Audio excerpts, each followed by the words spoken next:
All right, so thank you all for joining today. My name is Abimbola Saka. I am the founder of D.A.S Innovative Hub, and in collaboration with Future Black Female, um, Discussing the Conservative we Action Conference in Maryland, he hit out at stupid and incompetent with that. Okay. In collaboration with Future Black Female, we've decided to host this virtual session on a panel discussion that is focused on empowering Black women and girls in healthcare and STEM. And to provide more context, next slide. No? Okay, that's on the next slide. All right, before we start, you can go back to the line acknowledgement. Thank you. All right, I'm going to start out again. We acknowledge this land from which we're speaking. For thousands of years, it has been the traditional land of the Huron-Wendat, the Seneca, and the Mississaugas of the Credit. And today, this meeting place, which is Toronto, Ontario, where we are calling from and hosting this session, is still the home to many Indigenous peoples from across Turtle Island. And we are grateful as a team and also I'm speaking on behalf of my colleagues here, Kimberly and Adiola, to have the opportunity to work, live, collaborate, and learn with you all on this land. All right, that being said, this is a partnership session in collaboration with Future Black Female on their ongoing project titled Black Women Economic Project. And this particular project has been funded by Women and Gender Equality Canada. And in recognition of the Black History Month, which is February, we want to also honor the legacy and the ongoing contributions of numerous Black women and girls in healthcare and STEM. And our webinar for today's session will focus on three key objectives. The goal is to have a conversation to sort of uncover the challenges that often hinder equity for Black women in STEM, so identifying barriers or discussing barriers that we've identified personally and in our professional journey as well. And also to share success stories. So myself, Dr. Thompson, and Dr. Florence Shaw would also be having conversations around, you know, how we've navigated our career up to date. We're still learning some of the, barriers that we've encountered, and also leave it open for you all to also share your experiences as well. And then we discuss some strategies around how to create and foster continued success for Black women in STEM. And I also want to recognize that our moderator here, Noor, who is going to be doing an amazing job, is a racialized woman. And some of the things that we'll be talking about here would also be applicable to her, not just for Black communities. So um, if you fall into the racialized category, this would also be applicable to you. All right. Thank you. I'll pass it over to Noor now, actually. Okay. All right, thank you, Abimbola, Dr. Saka. Hi, everyone. Thank you for joining us today. I want to say welcome to our panelists. Thank you for joining us on this Saturday evening. And before we begin, I just want to say a little bit about myself. My name is Noor, and I'll be your moderator for today's discussion. I'm a fourth-year undergraduate student at the University of Toronto, and I'm majoring in public health. And I'm completing my internship at D.A.S Innovative Hub as part of an experiential learning course at my school. And I'm currently a health systems consulting intern at D.A.S, where I work really closely under Dr. Saka. And yeah. Before we begin today's discussion, I just want to take a moment to introduce our panelists very briefly. So firstly, we have Dr. Abimbola Saka, who is a physician deeply committed to patient-centered care, the principles of evidence-based medicine, and health equity. She is the founder of D.A.S Innovative Hub, a health system consulting firm where she leads initiatives to enhance cultural safety, integration of stakeholder perspectives, and accessibility of healthcare services. Dr. Saka is known for her adaptability, motivation, and collaborative spirit, as well as her keen interest in positively impacting healthcare systems. As As a postdoctoral researcher at the Center for Addiction and Mental Health, she works collaboratively with teams on program design and integration so they're more efficient, equity-informed, and holistic to support patients. Joining us today, we also have Dr. Adiola Folaroncho, who is a healthcare executive, registered nurse, and a public health advocate with over 10 years of experience in healthcare. She also holds a BSc in nursing and an MHA and is completing a second master's in international public health. And she's also a third-year MD candidate. She's also the founder of Matter Mental, where she leads initiatives addressing maternal mental health and autism care to tackle factors impacting good health and well-being across the spectrum. She actively champions equitable health policies, culturally sensitive programs, and community outreach efforts. In 2024, she also received an honorary doctorate in humanities and leadership for her humanitarian work. And lastly, we also have Dr. Kimberly Thompson, who is a family medicine resident doctor at Dalhousie University. She was born in Toronto and raised in Richmond Hill and graduated from U of T with an honors Bachelor of Science in Health Studies. She then earned her medical degree from Washington University of Health and Science and also works as a clinical research project coordinator in the Child Health Evaluative Sciences Research Institute of the Infectious Disease Department at SickKids. Dr. Thompson enjoys teaching and mentorship and loves spending time with her family. English is her first language, but she also speaks French, and she's very excited whenever she's in an environment when she can practice it. So for this next section, I'm going to pass the mic over to Dr. Saka when she is going to explain the current state of healthcare in STEM. Thank you so much. We have such an amazing set of people here, very academic focused and really passionate about impacting the health system in several ways. So thank you guys for joining.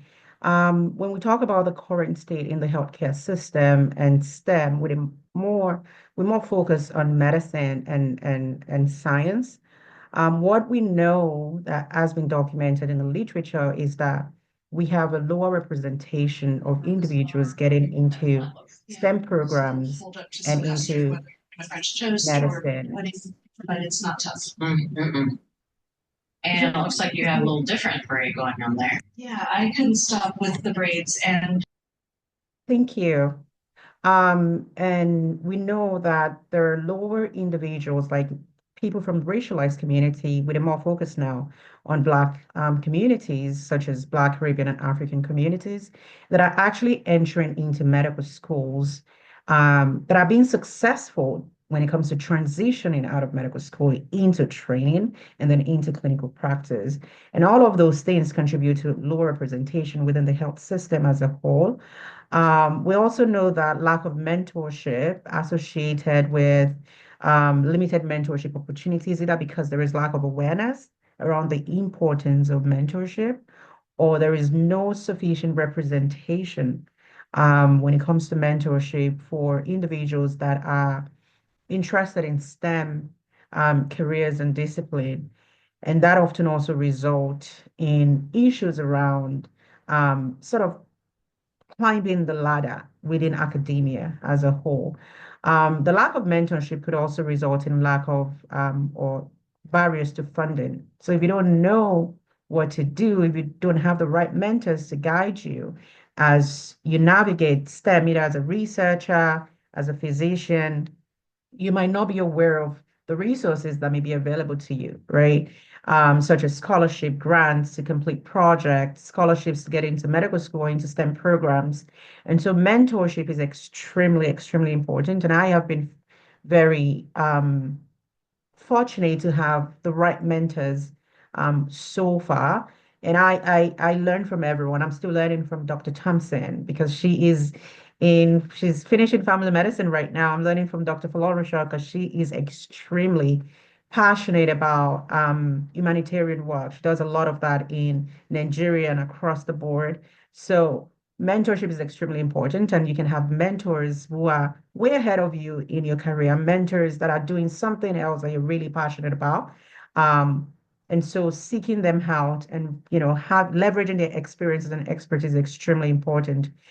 And lastly, when there are barriers to representation, or sorry, lower representation, inadequate mentorship, barriers to funding, what you eventually see is that Black individuals are often sort of like excluded at the decision-making tables, which often in this case would be leadership, right? So if there are no representation at decision-making tables, particularly within healthcare, then the decisions that are being made are not really going to be culturally informed. They're not going to be at the best interest or in the best interest of the Black communities and also other racialized communities as well. So it's very important that leaders and even younger early career individuals like us continue to advocate for more representation, more funding opportunities, more voices at the decision-making table, because especially with what's going on in the world today, we need more representation. And so that sums it up really around what the current state is in healthcare and STEM. And there's some references here that we'll provide a resource list to you guys after the session so you can look them up as well. All right, I'm going to pass it over to Nora, I think. Okay, thank you. Okay, so time for our panel discussion. Before we begin, I just want to mention to everyone in the audience that we will have time allotted for questions at the end. So if anyone has any questions that they come up with, please just type them in the chat, or yeah, we'll get to them at the end after the discussion. And we also have about 15 minutes allotted per question, so that's 5 minutes per panelist. So I just want everyone to keep that in mind. And let's get started. So our first question, I want to start off by asking Dr. Kimberly Thompson. As someone who's pretty early on in their career, how would you say you've successfully overcome barriers in your career? Yeah, I feel like the things that are causing me or helping me to be successful throughout my career have changed over time, and I feel like that's a normal thing. We grow and we learn and we adapt and we learn ways to become more successful at certain endeavors. But I feel like the thing that's been pretty consistent through it all has been resilience. For me, I always knew I wanted to help people. I just didn't know in what capacity. And I found that resilience has really helped me over the years, no matter what challenges I might have faced, for me to be successful through barriers. So, for example, when I was studying pre-med at University of Toronto, very few people looked like me in the courses I was taking for pre-med at the time. But I remained resilient. I found people that I could connect with. I connected with the Black Medical Student Association at U of T at the time. So people who were ahead of me who could give me advice. And through that helped build my resilience. And I was able to kind of connect with them and be successful while I was there. And then with the next step with medical school, I found that to be the same thing as well. When I would be doing my clinical rotations in Chicago, I found I was pretty much the only racialized or Black person there. And I really had to continue with that resilience. So there were other things as well that really helped me to be successful, such as being very determined, very structured, seeking out a mentor. But that resilience was really that thread that was continuous throughout. Some of the other things that really helped that were not as consistent as resilience was mentorship. At first, I didn't really know of options for mentors when I was in pre-med or even in medical school. It wasn't really until I was doing research at Sick Kids while I was applying for residency. That's when I started to reach out to other Black physicians that I would see at Sick Kids in the hospital. I would just get to know them. And through that, we kind of created like an informal mentorship, mentee type of relationship. And then later on through residency, when I got it, finally made it into the room at the table, then I sought out a more official mentor through Black Physicians of Canada.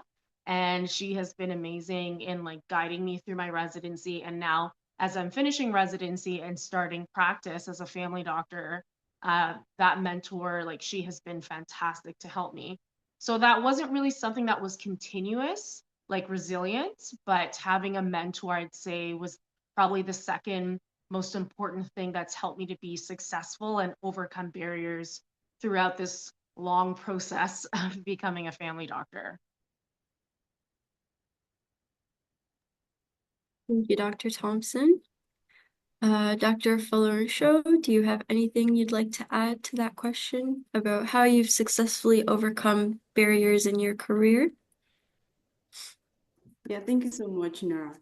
For me, the first thing was I make sure that I acknowledge that there's a barrier, bringing that into my consciousness that what the barriers are. And with that, it helps me to do a root cause analysis, what those barriers are, what is causing it, why is it happening?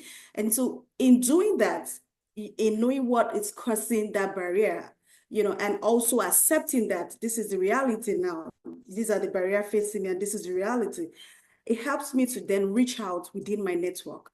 I can relate this to when I was working as a director of care, and a young leader, person of color, and I had over 250 people reporting to me, and there were no people that looked like me. So Caucasians. And at that point, I was supposed to pass a policy around documentation. The way they were doing the documentation prior to my own time of leadership was different. And we're undergoing accreditation. And it was expected that we needed to do something differently. And because it's very hard, change is very difficult.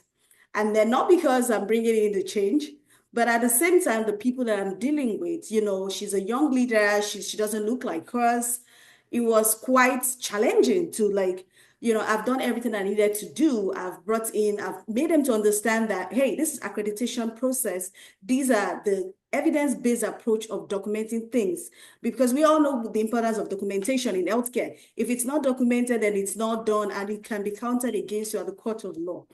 Now, so what I did was that I looked within my network, somebody who had the experience, and I brought in the person. I said, I have done everything that I needed to do. I have talked to the staff. I have told them the importance of why we need to do this because of accreditation process. But I am not moving past that phase. What do I need to do? And so thankfully, she had experienced similar things too in the past. So she was able to give me the tricks. She was able to give me the approach, the style, how you doing it? Are you, making them to be part of the team itself? Are you making them to see the quality and the importance of this? And I needed to do things differently, and it worked like magic. So the first thing is that I make sure that there is a barrier and I don't want to shy away from it. I want to understand what is happening and also reaching out. And for me, I've also used the approach of being open-minded, right? So when there's a barrier, I'm being open-minded because it helps me to be able to accept feedback, to be able to see what I'm doing wrong, because barrier does not always mean that it's coming from the external factor. It could be me myself causing the barrier to myself. So I needed to understand if I am the cause of my own barrier, right? So that means bringing that closer to myself and then being real to myself. And it's been helpful. Thank you so much for that. So I guess that kind of ties in with what Dr. Thompson was saying too about the resilience and just having someone there to guide you, to be a mentor. That also really helps. Dr. Saka, is there anything you'd like to add as well? Yeah, I'm just going to echo what everybody said, really. It's, you know, I've gone through so many barriers. Being an immigrant, being, someone that is very passionate about, very career oriented. So it's impossible not to go through barriers. And like Dr. Florisha said, it could be you. You could be the barrier for your own self. And being real with yourself and recognizing what that barrier is, can really help you to identify strategies on how you can address them. And being very open-minded. So, for example, sometimes, like as medical students, when I was in medical school, I thought it was a straight path. You finish medical school, immediately you get into residency. But sometimes it's not always that way. Some people go through some hurdles. And when you're going through those hurdles, you need to figure out what you can, what this means to you and how you can leverage that period of challenges to make it meaningful while still staying on track. So I feel like when it comes to barriers, it's inevitable. Let's start with Dr. Falorunsho this time. So, can you share a mentorship experience that has truly made a difference for you, whether that be you mentoring someone else or someone mentoring you? Yeah, thank you so much. No, I've played multiple role, whether being a mentor to somebody and also a mentee. Let me just chip in this. If you ever want to grow in life, it's important you remain a student. When I mean student, you don't have to be in the four walls of a academic institution, but be open to learning. So everybody who wants to grow, anybody who wants to grow, should have a mentor. It's very important. So for me, back to the question, being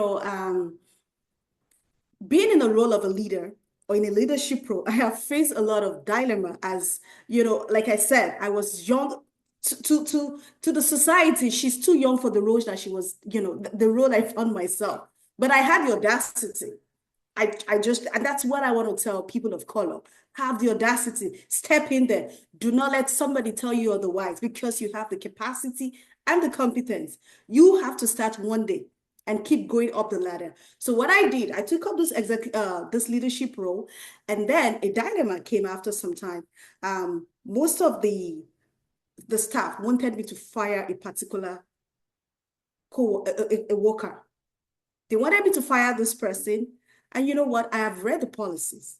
I have done everything that I needed to do. I have gone into the policy to say, if this happened, what should I do? But policy, when policy wasn't making sense, policy was not giving me the answers that I needed, right? And we should also remember that policies are not written in gold as well. So I had to step out of policy and then look at, again, reaching out to the right person who can critically analyze the situation, because the noise around me was fire her, fire her, fire her. Now, if I have to fire somebody, it has to be done in the legitimate way, in the proper way, because if it's not done in the proper way, I am dealing with lawsuits right there, right? So I needed to make sure that, am I doing the proper thing? So that I had to reach out. And coincidentally, this leader came around. She was just making a tour in the facility. And then, thank God we had good rapport. And I said, hey, I hope she hears this. Her name is Amanda Watson. And I said, Amanda, I'm dealing with this situation right now. And the whole thing around me is fire her, fire her, fire. And I'm like, I don't think this is the right decision to do. And then she listened and said, Diola, what about you just give this particular staff an extra time, extra orientation? And do you know that just made a whole difference? Within that short period of giving that person that orientation, she became better, and there was no need for fire her because people could see the difference. So sometimes, it is always important to, step out of your comfort zone to see the people who are ahead of you that can help you deal with some dilemma. So if I had not sought out for that approach of going into a mentor at work, somebody who I can actually rely, because not everybody can sort that situation. Not everybody is, sometimes people's resume might look so good, their portfolio might look so good, right? But are they perfect for being a mentor to you? So choosing your mentor rightly, right? She was able to navigate that dilemma for me. And I'm so grateful today that I didn't have to fire, even when policy says fire. It was just a matter of giving that person one more chance. And she did amazingly well. So it is very important pulling from the knowledge of people who have gone ahead of you. And not just people who have gone ahead of you, the people who can critically analyze the situation and understand that beyond the policy. Policies are not written in gold, right? So I hope I've been able to answer your question with that. Thank you so much for that. Yeah, I think that's so important, especially because I'm sure so many of the participants in today's session are, like you said, like young, and they may be put in positions of power one day when they're still young, and they may not be taken seriously, just like you were saying. So I think that speaks to a lot of people here that yes, you can, be put in a position of power and be taken seriously. So thank you for that. Dr. Thompson, is there anything that you'd like to add?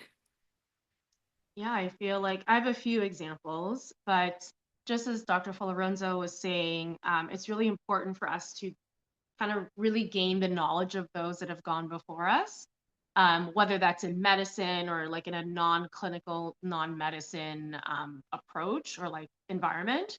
So for me, my three examples of mentorship, the first one really that sticks out to me that really was a pivotal moment in my career towards becoming a family doctor was when I was doing a missions trip with my local church. We went to Swaziland, Africa, and we were there for about a month.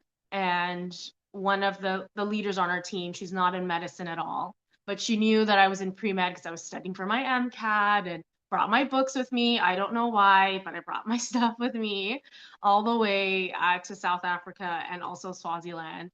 And she kept asking me because she felt like I just wasn't really connected to studying.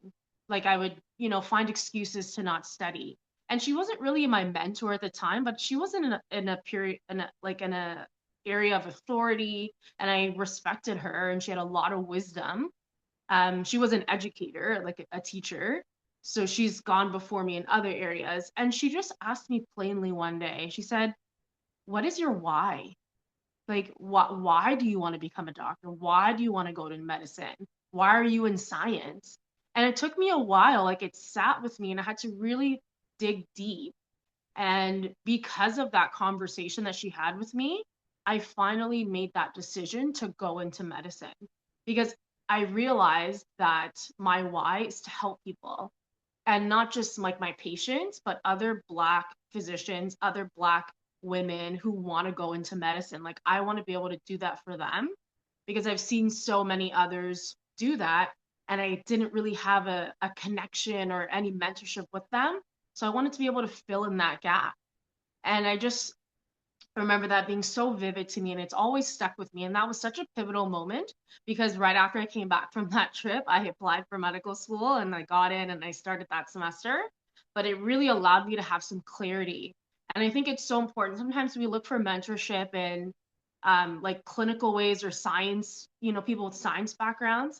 But she was a teacher, still an educator, but like not in science or medicine. And I was able to really take what she gave me in that moment to really have deep reflection on why I want to do this. Because medicine is a long road. Like being in STEM, any STEM sectors is a sacrifice to some degree. You have to sacrifice your time and, maybe time with family, and it's a lot of studying. But it's worth it. And that's what I was able to do with that deep reflection.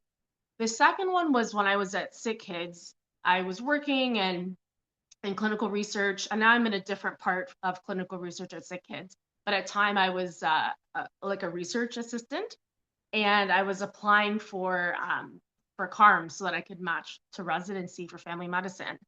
And I kept telling the doctor that I was working for, oh, like, I met with the program directors, and he's also Black, also Jamaican descent. And I said, I met with the program directors like over email, and they said, oh, you'll be fine. Like your CV looks good because I'm also French immersion. So I applied to like programs in Quebec. And he's like, I want you to lead with excellence and I want you to show them in person. And I kept saying, well, like they can see my excellence through my CV. And he said, no, I want you to always lead with excellence and I want you to show them in person. So he recommended that I apply for an observership in Quebec. So I went to rural Quebec and I did an observership there. And I really believe that that was the main reason why I had matched into my residency program, because the letters of recommendation that I got from those physicians at that resident teaching site were amazing. Like I knew that they'd be amazing because the doctors there were amazing. They said amazing things about me. I was able to lead with excellence and they were able to see it. And like that doctor, I still work with him now. He's still my boss. He's like my informal mentor, Dr. Upton Allen. If you've ever been to Sick Kids, he's the head of infectious diseases there. But I always remember that. And so because of that interaction with him, I always, and now that like transfers into my residency, like being like one of two Black residents in my program, I always try to lead with excellence. I see someone knows, yes, Dr. Allen is amazing. And so, and the third one I would say is family medicine doctor, 8 years practicing in Ottawa, Ontario. And I just connected with her during my residency. And she would always say, because as like you get into residency, you're a doctor, you're excited, you know, you're doing what you need to do, you're saving lives, but there's also this experience or this feeling that you're probably like not enough. You might have some imposter syndrome. You get a lot of responsibility. People are calling you doctor all the time, and you have to save lives and help people. And I felt overwhelmed, to be quite honest. I feel like anybody would be. You have to go in and tell people that, you know, their loved ones have passed away. You've just done CPR and tried to revive somebody and they didn't make it. Now you have to talk to the family. You're the doctor. You have to explain it. So I was telling my mentor that sometimes I feel like I'm not enough. And she said, you have made it into the room. You're no longer looking through the window into the room to see what's happening. You're at the table, you're seated there, so act like it. Own it, and you have something to offer. And I feel like we sometimes, even if we've made it to the next step in our journey, whether that's, okay, I graduated high school and I was on honor roll, and then you get to university for undergrad, and then all of a sudden now you feel like, okay, I'm not really enough, like I could be doing better. Or you graduate from undergrad and then you get to med school, you do your master's, and then you kind of shrink back a little bit and think, oh, like everyone here might be better than me, or, maybe I'm not enough. But it's like, no, I feel like my mentor reminded me that, yeah, I'm here and like what I have to offer is amazing. And I feel like I carry those three like really pivotal moments in my life from those two unofficial mentors and one official mentor with me, because they've really shaped who I am as a doctor now. Thank you so much for sharing your experiences. I honestly feel really inspired. And what I took from that is mentorship can really just offer you the guidance that you really need and also reassurance, as you said, like with the whole imposter syndrome. I feel like that's very relatable to a lot of students, especially when you go to like upper years of university. I feel like having a mentor can really help with that. Dr. Saka, is there anything that you would like to add to this question? Yes. Hi. I feel very inspired and I can relate to everything that everyone has said so far. Imposter syndrome is real. And it doesn't, especially if you're in STEM, medicine, I don't know, maybe in other professions as well, but it's very real. Um, I remember when I was a project lead at one of the hospitals here in Toronto, and I had two informal mentors. One became a formal mentor. She's a pediatrician, but I think she's left the organization now. She's now in a more senior role at BC. Um, and I remember there was a time that I was writing my profile for, I think it was an application, or I sent it to her to review. And I'd put Abimbola Saka is an international medical graduate, blah, blah, blah. And she was like, nope, say Abimbola is a physician. You've earned it. Use that title and use it well, because not every Black, like there are very few Black physicians either practicing or have successfully achieved certain levels in their career. So use it, because we need more people to be represented in medicine, and use it well because you have it. So that was the first one. And since then, I felt so confident using my title as a physician. The other one that she said to me was, it was actually during the pandemic. I was really struggling with um, my next steps in terms of, because I wasn't really enjoying clinical trials. I was really into mixed methods research. And she said to me, listen, the ocean is extremely wide. She's a Jamaican woman. She's amazing. So she has all these parables. She said, listen, the ocean is extremely wide. You've got to swim as far as you can go. And I was like, hmm, swim as far as I can go. What does that even mean? And what she was trying to say is don't have to limit yourself to one institution, because you like working in a place doesn't mean you have to stay there. If that place is not going to give you what you need to move to the next level, you've got to move, because you have the qualities, you have the, I mean, qualifications, you have the skill set, and you can do whatever you put your mind to. And it was during that time that I decided to actually incorporate D.A.S innovative org, because it's always been on my mind. And I was like, okay, I'm going to do this down the line after residency, after my fellowship and all of that. And the moment she said it, I was like, why not? Like, why not just do it?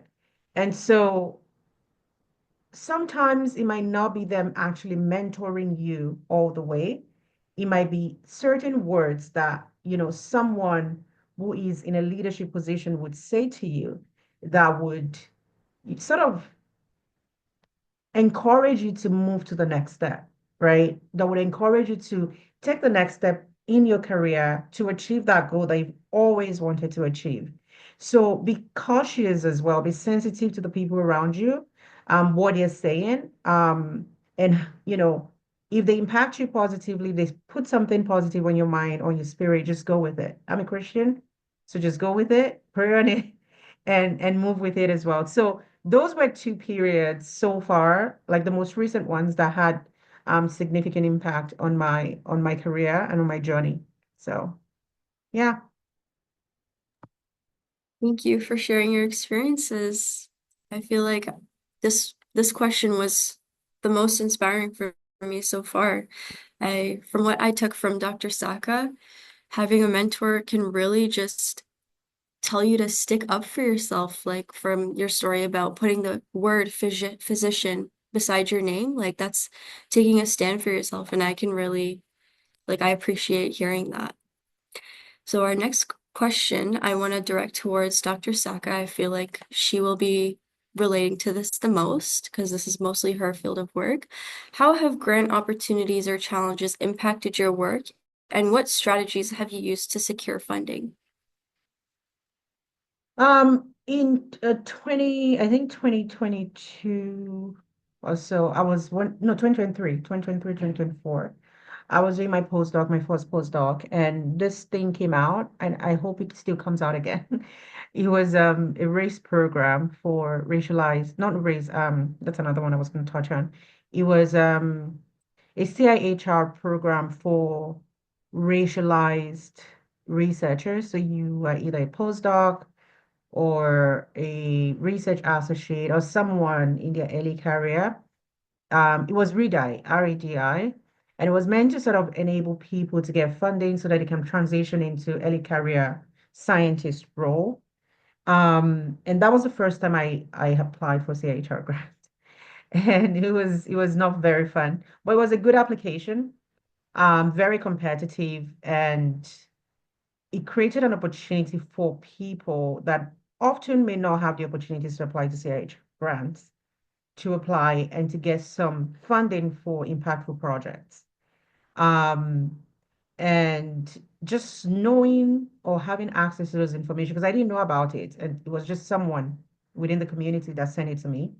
I was like, hey, why don't you apply to this? And I was like, my supervisor at the time was not a mixed methodologist, right? So I wasn't sure if I could even apply to the grant because normally when you're a postdoc, you want to apply to a grant that your supervisor can mentor you on, right? So I had to seek mentors outside of my supervisor, and she was very open to it. So having the right mentors too, or supervisors, are very important. That won't give you a hard time. She was very open to me seeking mentors from outside of her scope of practice, and that really helped as well. As well. Um, so for me personally, I just research, I ask people. I stay up to date. I look at website like the funding website as well to see which one is relevant to my work. The most recent opportunity that I applied to that was successful was more of an entrepreneurship grant. And it was just something I just tried. I just keep applying. They say apply to as many as you can, even scholarships. Apply to as much as you can if you're trying to get into school, getting awards. Just apply. You never know which one will come back, but put in a good application, right? Because there'll be other people that are way more competitive as well. Yeah, I hope that helped. That was good enough. Maybe others can contribute to that. Yes, thank you so much for your answer. Dr. Florencio and Dr. Thompson, please feel free to contribute anything. You can just unmute yourself. Yes, grants are like go ahead, Dr. very Go ahead. cool, you know, grants. Hi, can you hear me? Yes, we can hear you. Okay. Okay, there was quite a delay there. Yeah, so, you know, personally, I see grants as vehicles to make things happen. You know, you need grant to get those good things ongoing. You need grant to, you know, make changes, to make impact in the community or whatever project you're planning to do. So for me, as the founder of Matamental was founded 2 years ago. And while I have not officially applied for grants, but I've done 2 major projects, right? The first was on postpartum depression in 2023. And the one last year was on autism in Nigeria. And the Nigerian one was even the bigger one because for the first time after 13.5 years, I needed to visit Nigeria. I had not been home for many years. So this project took me home without a grant. But here is the thing, especially for organization, institution that are starting out, sometimes you might not get the Bill Gates immediately to help you. Sometimes they have to meet you in the middle because especially when you're doing health-related projects, health cannot afford to wait. Health projects cannot afford to wait. So you need to keep moving. You have to find strategies to keep going until you get the bigger fish, meaning you get the investor, you get the grant that you needed. So here are my strategies. I believe in that when I start to do something, it will be easy for people who are interested in what I do or potential leaders or potential investors to come in. So I see that when I started in 2023, what did I do? I used my network of friendship. They were my speakers. They came in because I was talking about postpartum depression. I had a lot of friends who are nurses, midwives, psychologists. They came in and they delivered. And Matamenta keep going on like that. In 2024, it was easy for me to then do my next project in Nigeria. And you know what? At some point, I had to say, I'm sorry, I think I've reached my capacity for money for this particular project, right?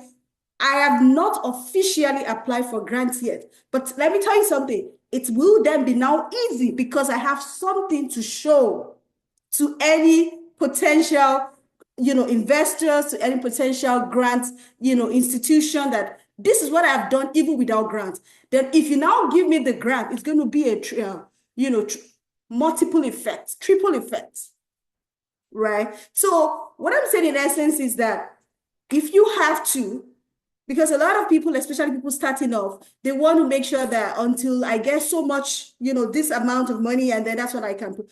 Let people meet, let people see what you're doing. And it to be that, those are one of the strategies. When they see that the passion is there, even with the limited resources, you're still impacting life. You don't have to speak too much grammar. You don't have to speak too much English. The evidence is there.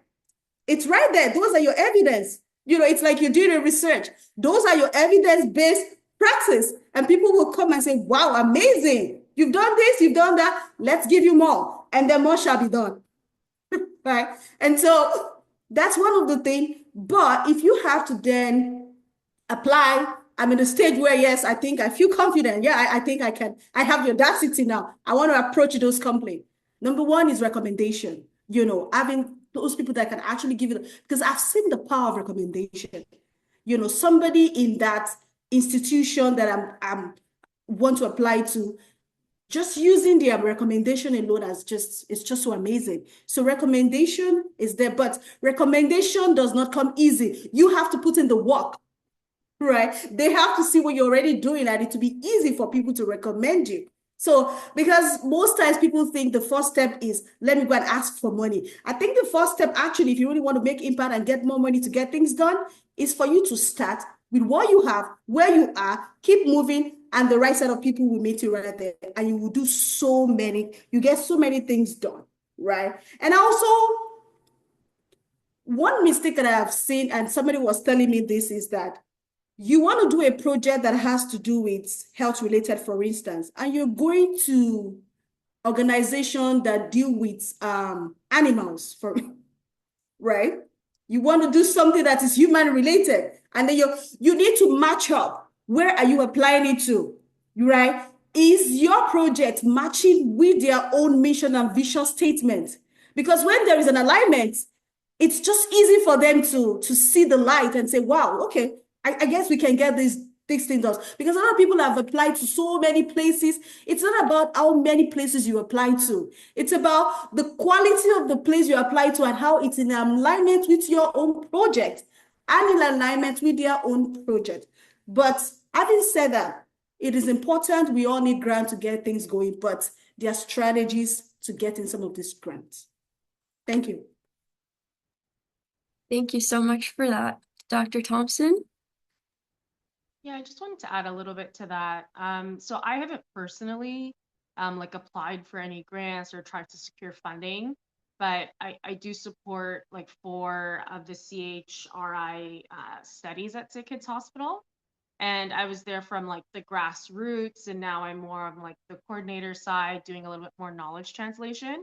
So for me, I've seen the opportunities that come from securing those grants, because our study is the largest COVID-19 vaccine data collection study for Black Canadians for all throughout Canada, because our funding was secured specifically to gather data from Black Canadians.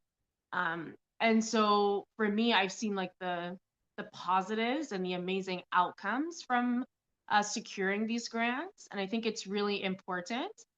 And just like what Dr. Foloronzo was saying, it's really important to network to get these types of opportunities and be a part of these projects, because through that, I've learned now how to, if I want to do studies in the future, secure funding and secure grants, just by learning from other Black physicians or Black, principal investigators for studies, how they did that.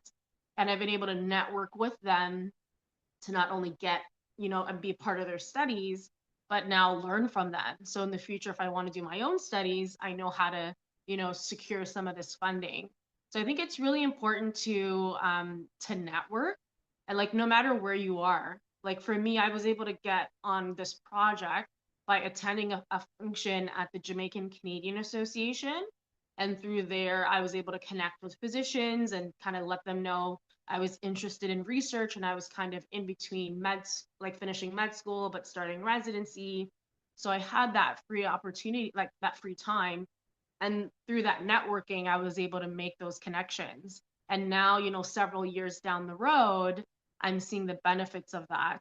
So even if you're not at a place where you need to secure funding, kind of align yourself with people who have done that successfully, listen to them, learn from them, because you never know where you'll be in the future, and you might need to do that for yourself. And you can always pull from that knowledge and wisdom from them and apply it to your life later on.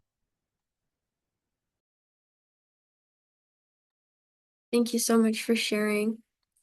Okay, next question. Nora, just for the sake of time, I'll probably say we just take one more question. Okay. and then go to the breakout room so that people can actually ask questions as well. And Should we just do this last question, or is there the other question that you would like to do I instead? think the last one is fine. This one is the last one. That'll be Okay. great. Okay, so let's start with let's just have an open floor. So whoever wants to chime in, they can. So what practical steps would you like to see institutions take to support Black women in STEM and healthcare?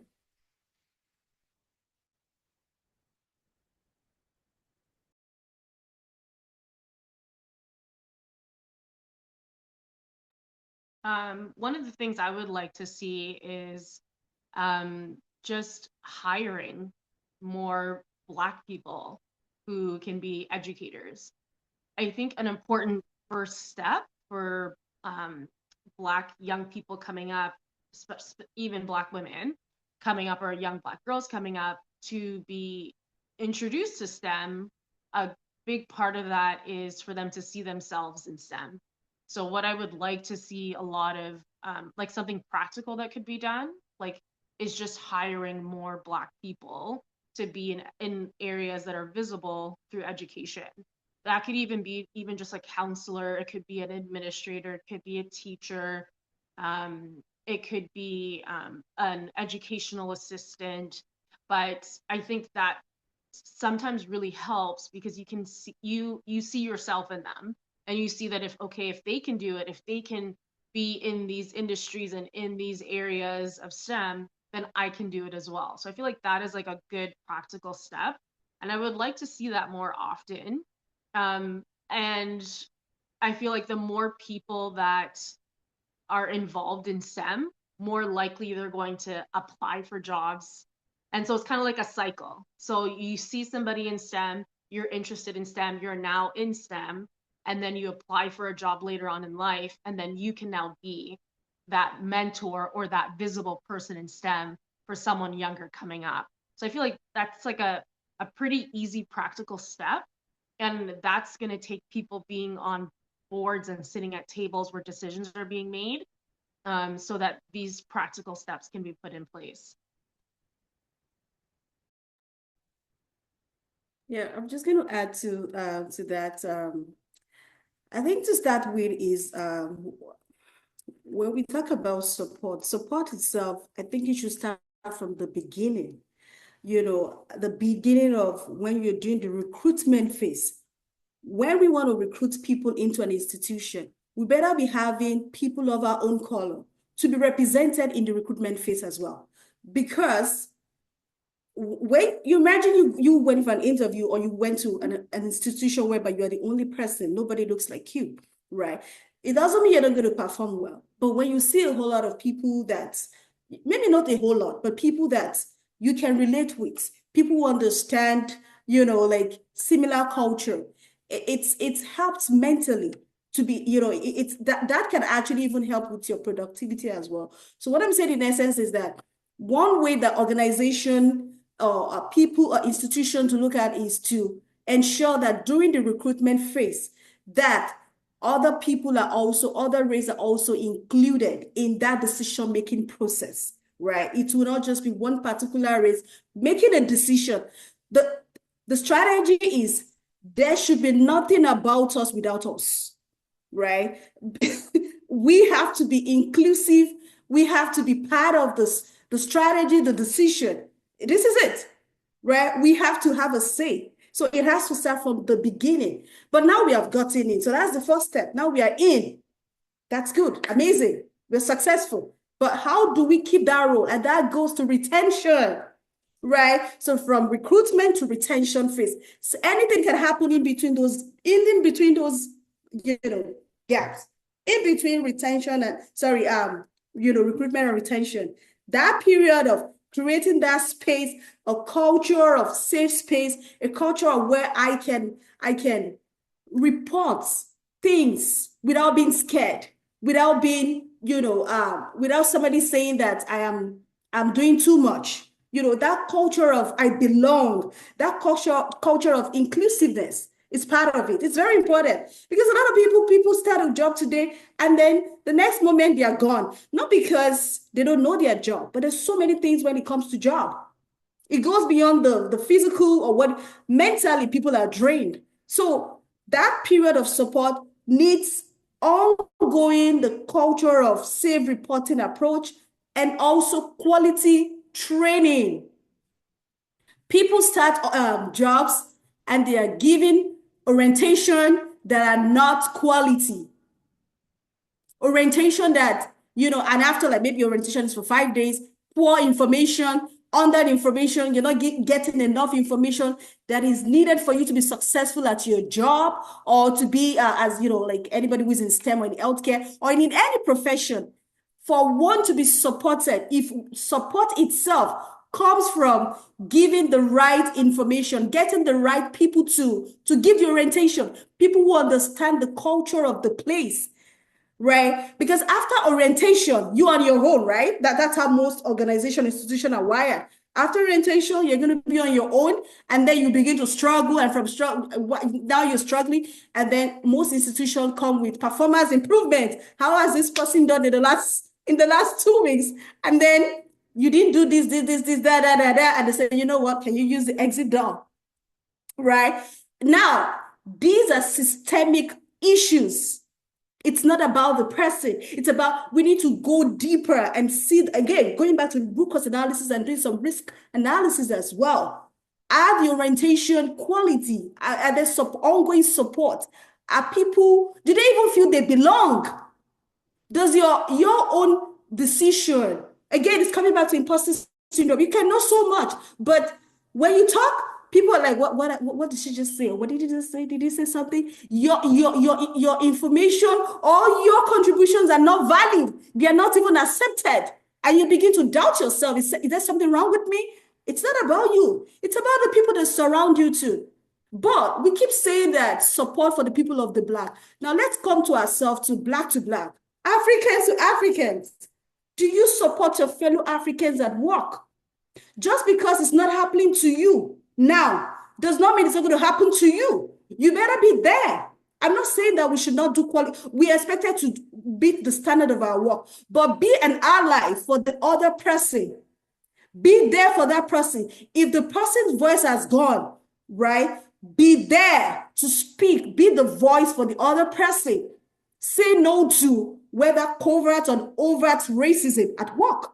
Because people leave their job not because they don't know what to do. There's so many fundamental things ongoing. So quality, mentorship, right? Ability to make decision and they are being valued and getting their own, that inclusion is very important. Thank you.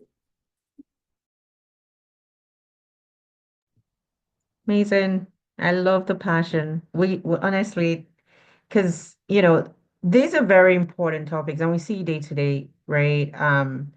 We have um Black employees or other racialized employees as well, just saying they're not satisfied in their work, feeling like they feel supported, feeling safe, and all of those things. And I know some institutions are, now trying to address um, the institutional barriers that often make people feel excluded. But then, with the ongoing issue as well, it can be discouraging for institutions to even initiate those efforts or to continue to sustain those efforts. So I would like to hopefully see more institutions staying true to what they've started, despite what's going on. And not just for I'm sorry, not just for Black people, but any equity deserving person within the organization, right? I know for one fact is that when I remember when, I belong to many groups when it comes to like applying to residency and mentorship and those things. And we're talking about residency programs. And this wasn't specific to Canada, it was actually the US. And I remember like people that were already done with their residency or going through residency, sort of like providing mentorship saying, oh, it's important to know how many IMGs are accepted in this program. That's because if IMG acceptance into a program is very low, right? The people that are going to be interviewing you would be all the people that are not representative of IMGs, right? And so that could also cause a barrier as to if you're going to get into the program. So more representation is very important, like Dr. Thompson said and Dr. Folorunshaw. So hiring, ensuring that there are some measures in place to retain them so that, they can provide their perspectives and encourage more racialized and equity deserving people to get into the programs, and make it easier for people to transition as they're developing in their career. So yeah, I think we can open it up now for questions before we go into the breakout room. Okay, thank you. Thank you so much to our panelists for answering those questions. And I'm going to open the chat. So everyone feel free to type any questions you guys may have. I see that someone did raise their hand. So yes, unmute yourself. Thank you, Noor. Thank you to the panelists for sharing your lived experiences. I've taken a lot of notes. Wow, thank God I didn't miss this session because I'm currently joining from Germany, so it's like almost midnight here, but it's been really interesting, and thank you again for sharing. But just very quickly, touching on the last point that Dr. Saka just mentioned, and every other person has mentioned it at some point, is just to get your thoughts on, okay, now, America has a new position on DEI. How do you project that this is going to impact all of these points that you've shared with us on retention, on recruitment, on even, just seeking for grants and all of this institutional policies? And what would maybe be your advice to maybe someone like me or someone else who is anxious about this, possible impacts that it could have?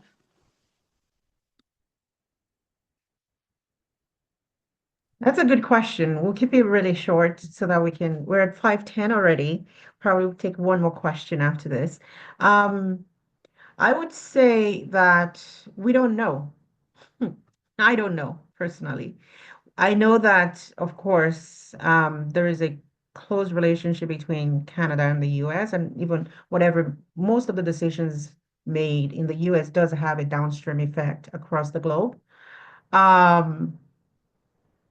But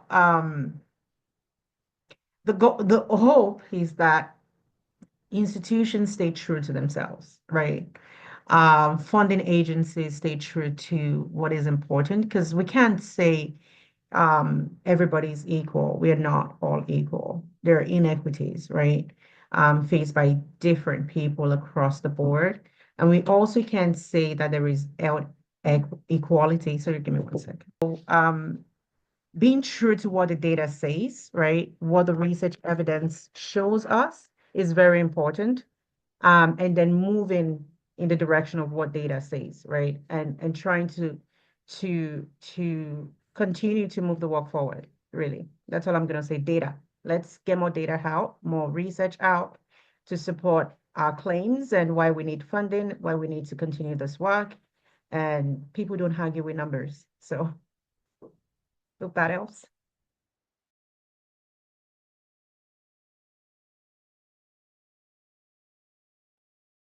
Any other questions? Please feel free to unmute yourself or you can oh, yes, perfect. Go ahead. Yes. Hello, everybody. Thank you so much. It's been very insightful what you guys have said. So I'll just keep it really brief. You all spoke a lot about mentorship and the importance of mentorship. And I just also wanted to talk about sponsorship when it comes to, like I'm a person, I've been in Canada for a year. I originally was in the US and I'm just trying to figure things out. And one of the things I've realized is that it's important to have someone speak on your behalf, especially like when you don't have a network. And I just wanted to ask, as obviously you people have been doing this for a very long time, what would you be looking for when you are in a room and you are speaking on behalf of someone? Like what type of traits or qualities are you looking for? And how if I was to say I'm looking for someone not just to mentor me, but to be a sponsor, like what type of qualities are you looking for in that person that you would actually put your voice out there for them?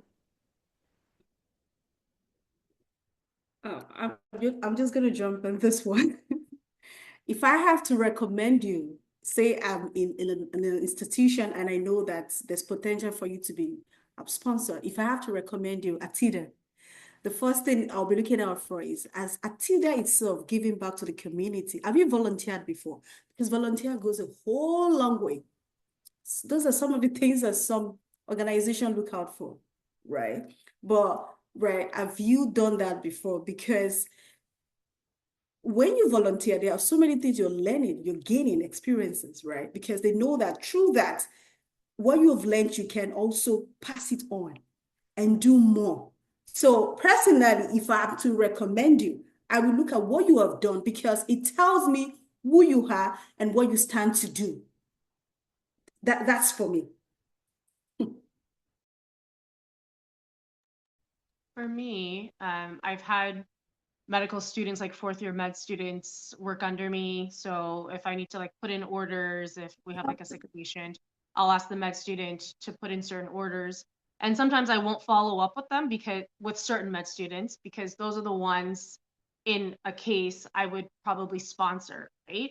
Because you're kind of framing it in that context. And the reason why I wouldn't need to follow up with those ones is because they're ethical people, they're hardworking, they have a good attention to detail, and they're empathetic. And so, like, because they have those qualities, I know I don't need to monitor them 24/7 because I can trust that what they tell me is going to be the truth. I can trust that they're going to, when I'm not there, take care of my patients and I don't have to worry. I can trust them. I can vouch for them. If one of the nurses is saying something happened, um, I'm there to like be like the middle ground for them, but I understand that they also have a perspective as well, and what they have, I'll listen to, what the med student is saying as well, because I trust what they're saying is true. And I'll kind of like look at both of them, but I won't immediately be like, oh yes, because that was the one I didn't really trust. Like, yes, I believe, what this person is saying right away. But I think those are the things that I really looked for and that really carry through, is really just being an ethical person, empathetic, hardworking, just honest. You really care for people. I feel like that really carries through, and that would make me want to sponsor somebody or really trust them and vouch for them, in like the context that I've experienced. Yeah, I agree. People need to trust you, right? People need to know that you're diligent. When they tell you, when they give you something, they know that no matter what, you'll get it done. And if you're not able to get it done at the right time, you're going to communicate that to them. That's what I've observed. And sometimes you might not even know. You might just be a good person and just do your work. Be diligent at what you're doing and do it really well. You might not know who is going to sponsor you. That's just the truth. It might be somebody that you just did a simple task for, and the person is at the decision table and they just said, reach out to these people. Like, it's happened to me. Someone reached out to us. We just started this firm like 2 years in now, and they reached out to us and they said, this person recommended your team. And I was like, oh, wow. I had no idea. And so just be diligent and just you know, protect yourself as well, right? Names are very important. My mother used to say, a good name is better than $1 million, or whatever they used to say. You can have millions in your account and have a bad name. Nobody's going to want to work with you. But if you protect your name and they know you for something, which is good, then people will feel comfortable sponsoring you. Because nobody will want to sponsor somebody and they get into trouble for it, right? So I think we should try to go into the breakout room now and try to meet each other, so we can round this up. Time is going so fast. Thank you so much. Okay. Well, I will set that up thank you everyone for participating and for asking questions. And for the next part of this session, we will be doing a little mix and mingle. So I'm going to put everyone into breakout rooms and you guys can get to know each other, share ideas, discuss. And I'll see you in 15, 20 minutes, I believe. We don't have 20 minutes anymore. Let's just keep it short. 10 minutes will be good. Just Okay, like perfect. check in. Yeah.